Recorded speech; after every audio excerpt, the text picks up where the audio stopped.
अस्सलामुअलैकुम नाज़रीन, आप देख रहे हैं मुबश्शिर लुकमान यूट्यूब चैनल। मैं हूं समीना राना। हमारे साथ तशरीफ रखते हैं मुबश्शिर लुकमान साहब। मुबश्शिर साहब, मुराद अली शाह कहते हैं कि सदर के लिए आसिफ जरदारी से बेहतर कोई चॉइस नहीं थी, लेकिन दूसरी तरफ हमने देखा है कि सुन्नी इत्तेहाद काउंसिल ने महमूद खान अचकज़ई को नॉमिनेट कर दिया है सदारती इंतखाब के लिए।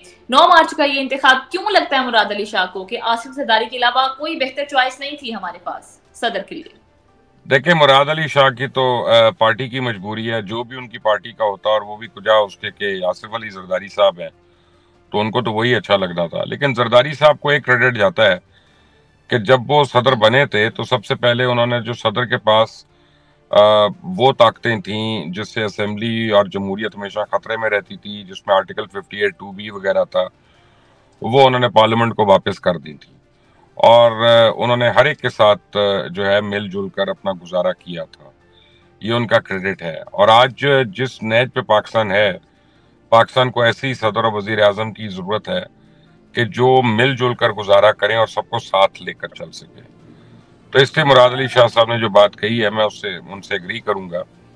और अचकज़ई साहब जो है उनके ऊपर काफी सवालिया निशानात हैं। बड़े स्ट्रॉन्ग कैंडिडेट हैं। अचकज़ई को हराना आसान काम नहीं है इस वक्त। अगर कोई हरा सकता है तो सिर्फ आसिफ अली जरदारी ही हरा सकते हैं, वरना Achakzai will win sure shot.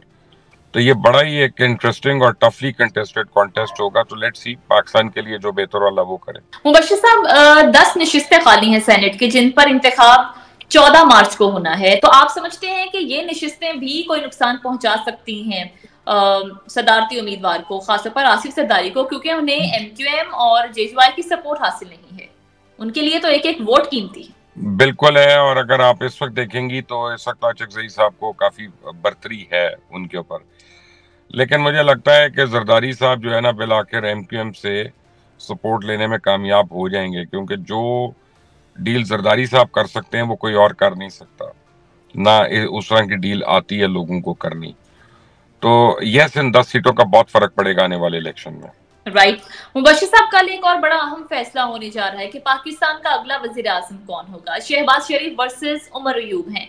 आपके पास क्या खबर है? आपकी चुड़ैल क्या खबर लाई है? कितने वोट पड़ेंगे शहबाज शरीफ को, कितने वोट पड़ेंगे उमर अयूब को? देखें, बात यह है कि शहबाज शरीफ को कोई रोकेगा नहीं। कल वो वजीर आजम तो बन जाएंगे। उमर अयूब को भी एक साइजेबल अच्छा। नंबर ऑफ वोट्स पड़ेगा। लेकिन कुछ वोट्स जो हैं जो शहबाज शरीफ साहब को नहीं पड़ेंगे, जैसे JUI के हैं या आप समझें अचकज़ई साहब का है। तो लेकिन वो देखना ये है कि वो उमर अयूब साहब को पढ़ते हैं कि नहीं पढ़ते। अचकज़ई साहब का तो पड़ जाएगा, क्योंकि उनको तो उनसे सपोर्ट चाहिए।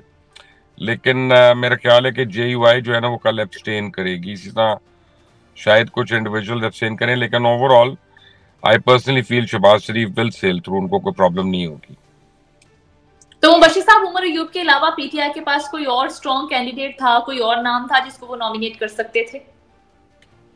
नहीं, मेरा ख्याल है कि PTI ने उमर अयूब को किया ठीक है। कम से कम एक डिक्टेटर का पोता है और खुद भी अपना वो एक डिक्टेटर की कैबिनेट में रहा है। तो हकीकी आज़ादी मांगने वालों का ये तो लोगों को नजर आए कि वो हकीकी आज़ादी कभी अमेरिका से मदद मांग रहे होते हैं और कभी फौज के नुमाइंदे जो हैं उनको अपना कैंडिडेट बना रहे होते हैं। तो यकीनन वो हकीकी आज़ादी लेना चाह रहे हैं। Let's see. राइट। मुबश्शिर साहब, MQM के हवाले से भी बात कर लेते हैं। MQM ने साइंस एंड टेक्नोलॉजी और हज की वजारतें लेने से इनकार कर दिया है। तो गवर्नरशिप क्या अब MQM को मिलेगी? ये फैसला हो चुका है क्या? देखें, गवर्नरशिप अभी तक तो MQM को नहीं मिल रही है, लेकिन इवेंचुअली शायद मिलेगी। वो इसलिए कि अच्छा। जब जरदारी साहब MQM से हेल्प मांगने जाएंगे, वोट मांगने जाएंगे, तो इन रिटर्न MQM उनसे काफी चीजें मांगेगी। दिन में शेयर तो काफी मांगेगी। तो फिर जरदारी साहब कॉन्डुइट बनेंगे उनके और PMLN के दरमियान MQM का गवर्नर बनाने के लिए। तो मुझे लगता है एंड में MQM will prevail for as governorship is concerned. और मुझे ये लगता है कि वो शायद वजारतों पे भी मान जाएं।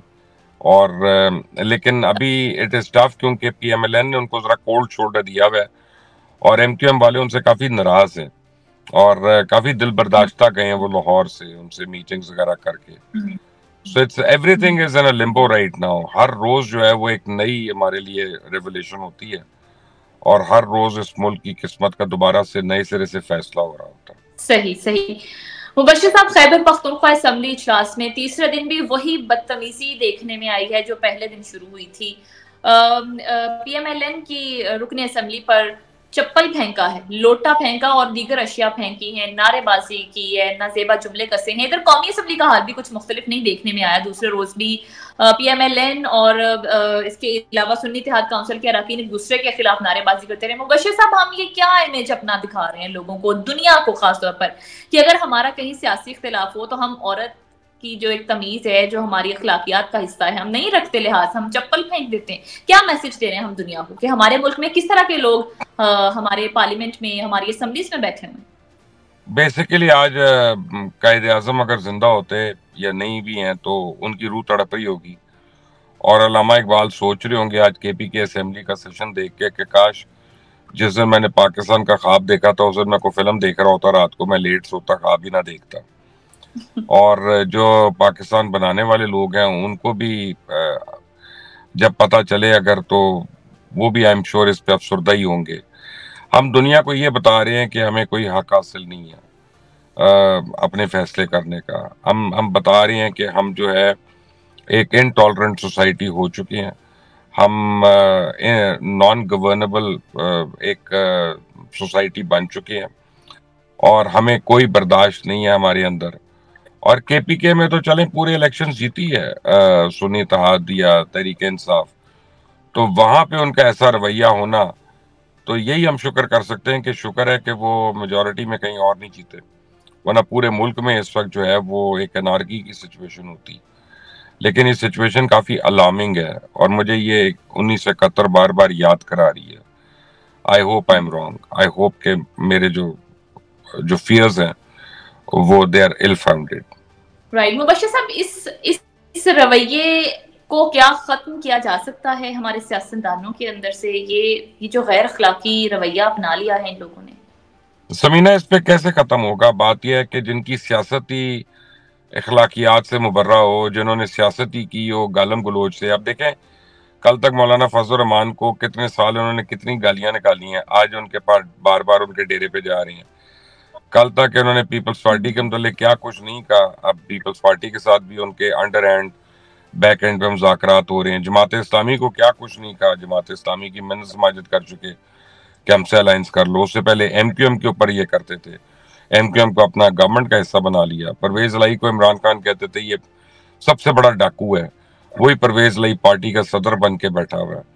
तो ये अखलाकियात जो है ये हमारे सियासतदानों के अंदर से खत्म हो गई है।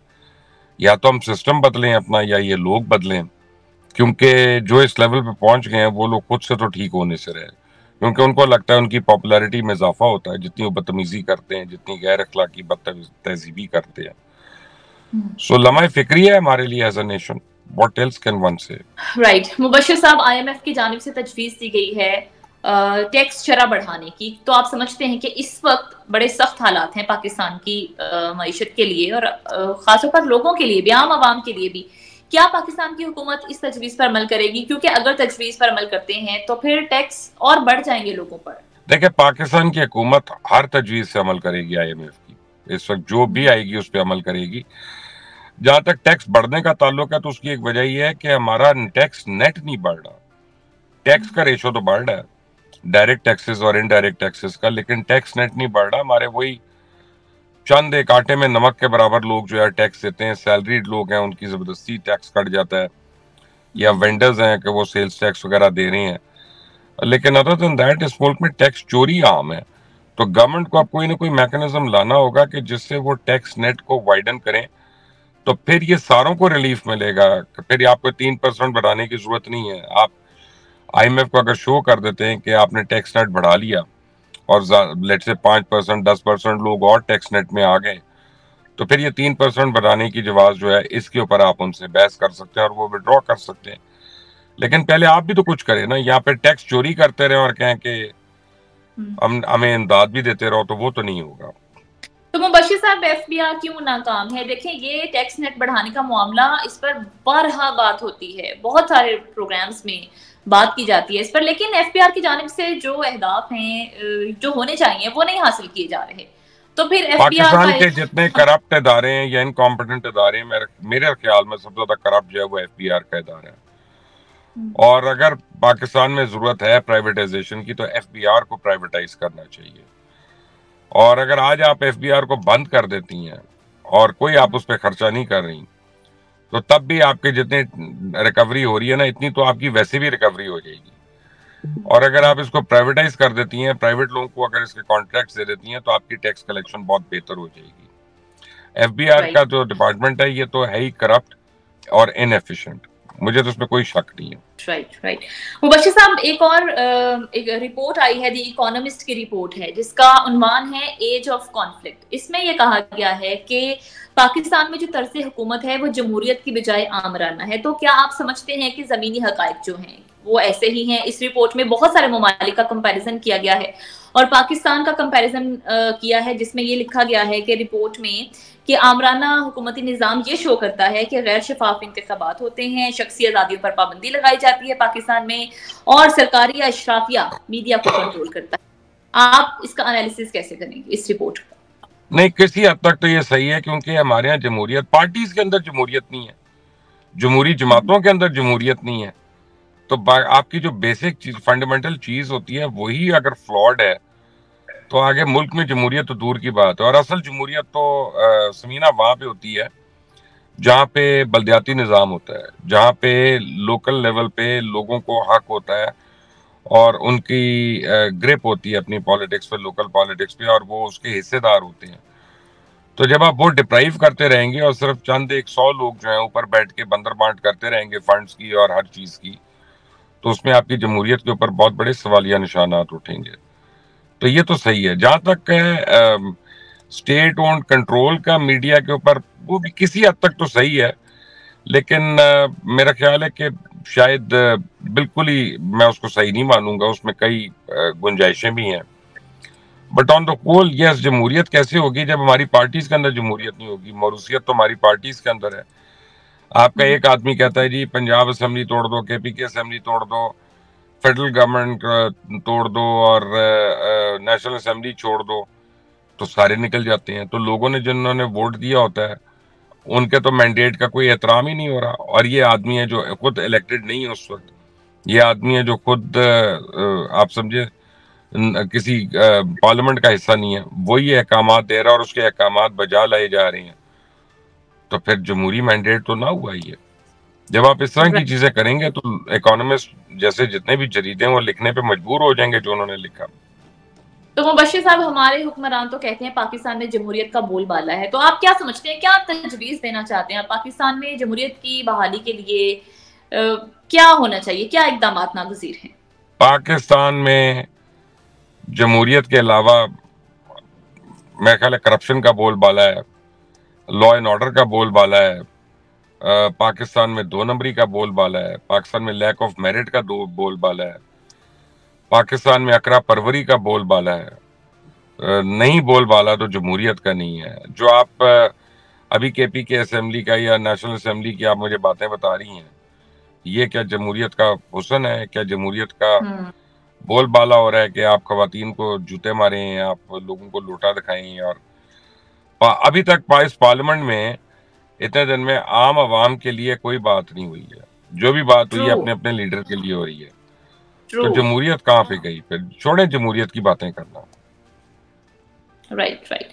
बहुत शुक्रिया मुबश्शिर साहब, आपकी कीमती वक्त और आपकी कीमती तजज़िये का। नाज़रीन, इसके साथ ही हमारा आज का प्रोग्राम खत्म हुआ। अगर आपको हमारी वीडियो पसंद आए तो इसे लाइक कीजिए, शेयर कीजिए और हमारे चैनल को सब्सक्राइब कीजिए। इजाजत दें, अल्लाह के बाद।